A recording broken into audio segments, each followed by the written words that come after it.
name is Sammy, and I'll be your nutrition counselor today. It's nice to meet you, Miss Riddell. Nice to meet you. So, what brings you in today? Well, my husband suggested I see a nutrition counselor to discuss my alcohol problem, but I don't see the point. I understand you may feel like nutrition counseling won't help, but it sounds like your husband cares about you, and I'm really glad of your willingness to come in today. Yeah, I have been drinking ever since my new job, and I have been stressed. I don't really see an issue with that. Yeah, I can see why you might feel that way. It's common for people to turn to alcohol to relieve some stress. Would it be okay with you if we talk about how things are going for you? Yeah, I guess so. But like I said, I don't really see an issue with having a few glasses of wine after work to just relax. Yeah, I think you're saying you find alcohol is the best way to relax after work. Is that correct? Yes, that is correct. I got this new job about 6 months ago, and ever since I have been having trouble sleeping, and it's starting to affect my diet.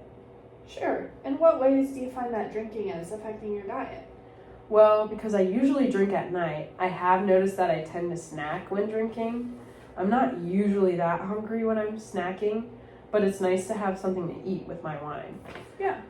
Sometimes when I wake up the next morning, I'll skip breakfast to just make up for the calories consumed the night before.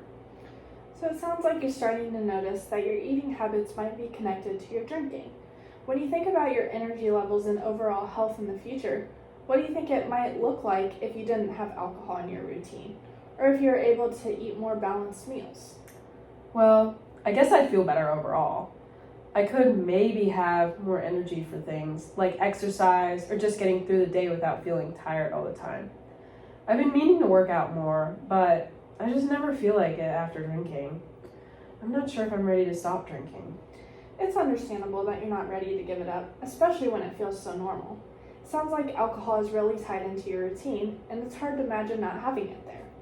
But if you think about it, what would be the benefits of making some changes, even if they're small? Like, for example, what would be the positives of eating better or feeling more energetic during the day? I guess I'd probably feel better if I cut back on drinking or ate more balanced meals. But the downside is that I enjoy having that time to unwind with a drink. And I'm not sure I want to give that up. It's part of my routine, you know?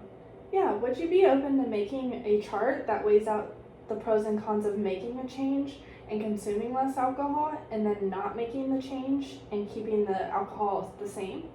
Yeah, I can try that. Okay, so here is the pros and cons chart, and I will just have you fill that out. Pros and cons to making a change and not changing.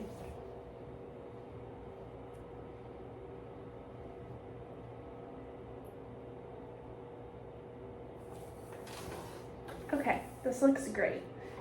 It makes sense that you feel torn between wanting to feel better and still enjoying the way things are currently.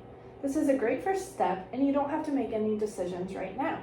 The goal is to just keep thinking about what feels good for you and what might be worth exploring down the road. Yeah, I get that. I don't think I'm ready to change anything yet, but I'll think about it. That sounds great. I'm really glad you're open to thinking about changing your consumption of alcohol, and you can take this pros and cons chart with you just in case you want to refer back to it at home. And whenever you're ready to explore any changes, even small ones, we can talk about it together. Take your time, and I'm here to support you. Thanks. I'll think about it and let you know. You're very welcome, and I'll be here whenever you're ready.